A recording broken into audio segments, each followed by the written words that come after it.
আসসালামু আলাইকুম। প্রমিস রেসিপিতে স্বাগতম। আমার আজকের রেসিপি পরোটার রেসিপি। পরোটা কম বেশি সবাই পছন্দ করে থাকি। আজকে যে পরোটাটা আপনাদের আমি দেখাবো, এটা অনেক আকর্ষণীয় একটা পরোটা এবং খেতেও অনেক মজা। লাচ্চা পরোটা বা লেয়ার পরোটা। আমি এই পরোটাটা অনেক সহজভাবে আপনাদের দেখানোর চেষ্টা করেছি। আশা করি সবার কাছে সহজ লাগবে। তো এটার উপকরণে কি কি লাগছে দেখা যাক। ময়দা নিয়ে নিয়েছি 1.5 কাপ। আপনারা চাইলে এখানে ময়দার পরিবর্তে আটাও ইউজ করতে পারবেন, তবে ময়দাটা দিয়ে করলে রেজাল্টটা ভালো পাবেন। সয়াবিন তেল নিয়ে নিয়েছি, 1/2 কাপ গরম পানি নিয়ে নিয়েছি, কর্নফ্লাওয়ার নিয়ে নিয়েছি 2 চা চামচ, সুজি নিয়ে নিয়েছি 2 টেবিল চামচ, চিনি নিয়েছি 1.5 চা চামচ, লবণ নিয়েছি স্বাদ অনুযায়ী। তো প্রথমে ময়দাটা মেখে নিতে হবে। ময়দার মাঝে আমি সুজিটা দিয়ে দিলাম, লবণ চিনি দিয়ে দিলাম। আর এই কর্নফ্লাওয়ারটা লিকুইডের তৈরি করব, তেল আর কর্নফ্লাওয়ারটা মিক্সড করে। এটা আমার এখন লাগবে না। শুকনো উপকরণগুলো হাত দিয়ে মিশিয়ে নিব। মেশাতে মেশাতে একটা কথা বলে দেই, সেটা হলো এখানে আমি 1.5 কাপ ময়দা নিয়েছি। 1.5 কাপ ময়দার সঙ্গে সুজির পরিমাণটা খুব বুঝে দিতে হবে। আমি এখানে ইউজ করেছি 2 টেবিল চামচ, সমানভাবে নিতে হবে, নইলে পরোটাটা শক্ত হয়ে যাবে। এবার আমি মাঝে একটু তেল দিয়ে দিব।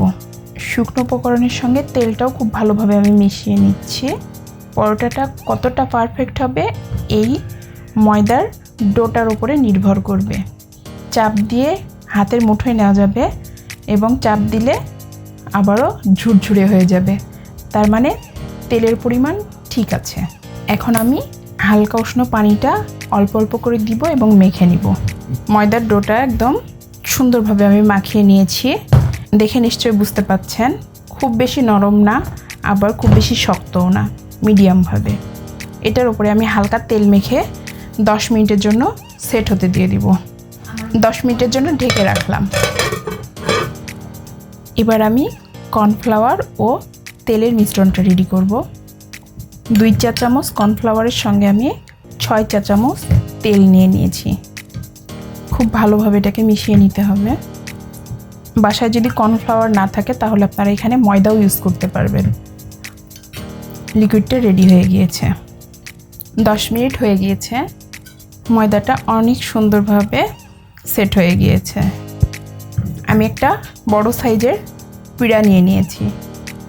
3টা ভাগে আমি ভাগ করে নিব। 2টো ভাগ আমি উঠিয়ে রাখলাম আর একটা ভাগ নিয়ে নিলাম। ঠিক এইভাবে একটু টেনে টেনে আমি এটা বড় করে নিচ্ছি, তাতে বেলার সময় সুবিধা হবে। একটা বেলন নিয়ে নিয়েছি। এবার খুব সুন্দরভাবে বেলে নিতে হবে। পরোটার রুটিটাকে প্রথমে খুব পাতলাভাবে বেলে নিতে হবে। রুটিটা খুব পাতলাভাবে আমি বেলে নিয়েছি। এটা অতটা গোল করার দরকার নেই, কোন দেশের ম্যাপ হলো সেটাও দেখার দরকার নেই। মোটামুটি বেলে নিলেই হবে, কিন্তু বড় আকার করে পাতলা করে বেলে নিতে হবে। এবার আমি এই রুটির মাঝে কর্নফ্লাওয়ার এবং তেলের মিশ্রণটা অ্যাড করব। এবং আমি রুটিটা বেলে নেওয়ার সময় উঠায় নাই, একদম পিঠাটার সাথে সুন্দরভাবে লেগে আছে। তেলটা খুব ভালোভাবে ব্রাশ করে নিয়ে আমি চাকুটার উপরে একটু তেলটা দিয়ে নিলাম। এবার আমি এটাকে কেটে নিব। যতটা সম্ভব চিকন করে করে কেটে নিতে হবে। পিঠা থেকে যদি রুটিটা উঠিয়ে ফেলেন তাহলে কাটার সময় উল্টে আসবে, আর পিঠার সঙ্গে লেগে থাকলে সুন্দরভাবে কেটে নেওয়া যাবে। কেটে নেওয়ার পরে আবারও সেই কর্নফ্লাওয়ার এবং তেলের মিশ্রণটা উপর দিয়ে ব্রাশ করে দিব। প্রতিটা জায়গায় যেন তেল এবং কর্নফ্লাওয়ারটা পৌঁছায়। এক সাইড থেকে এটা এবার ফোল্ড করব। সাবধানের সাথে করতে হবে এটা। আবার একটু তেল ব্রাশ করে দিলাম। উঠাতে হবে এবং একটু করে তেল ব্রাশ করে দিতে হবে। সম্পূর্ণটা উঠানোর পরে আবার একটু তেল দিয়ে টেনে টেনে একটু লম্বা করে নিতে হবে। শক্তি দিয়ে কাজটা করা যাবে না, খুব আলতো হাতে করতে হবে। তেল দিয়ে দেওয়ার পরে হাতের সাথে ভালোভাবে এটা পেঁচিয়ে নিতে হবে। চেপে চেপে এটাকে বড় করে নিচ্ছি। আপনারা চাইলে হাত দিয়ে চেপে চেপে এটা বড় করে নিতে পারেন, আবার বেলুনি দিয়ে খুব আলতোভাবে বেলে নিতে পারেন। খুব আলতো হাতে করতে হবে, এটা শক্তি দিয়ে করা যাবে না। এবং একবার এ পিস্ট একবার ও পিস্ট হয়ে গিয়েছে। এটা এবার ভেজে নেওয়ার পালা। চুলোয় প্যান দিয়ে চুলোটা জ্বালিয়ে দিলাম।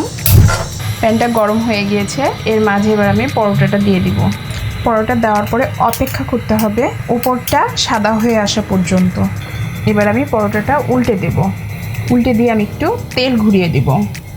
যারা বেশি তেল পছন্দ করেন না তারা চাইলে ভাজার সময় তেল নাও দিতে পারেন, কারণ পরোটাটার মাঝে অনেক তেল আছে, ভাজার সময় তেল না দিলেও চলবে। যখন সুন্দরভাবে কালার চলে আসবে তখন একটু সাইড থেকে খুলে খুলে দিতে হবে, খুব বেশি না, একটু একটু করে একটু চেপে চেপে ভেজে নিতে হবে। একটু এইভাবে খুলে খুলে দিবেন, তাহলে দেখতে সুন্দর লাগবে। দুপাশ থেকে খুব ভালোভাবে হয়ে গিয়েছে। আমি এবার পরোটাটা উঠিয়ে নিচ্ছি। ভাজার সময় একটু খুঁচিয়ে খুঁচিয়ে ভাজলেই যথেষ্ট, কোনো কিছুর প্রয়োজন নেই। পরোটার রেসিপিটা কেমন লাগলো আমাকে জানাবেন, বাসায় অবশ্যই ট্রাই করবেন। আর আমার চ্যানেলটি সাবস্ক্রাইব করুন, প্রমিস রেসিপি।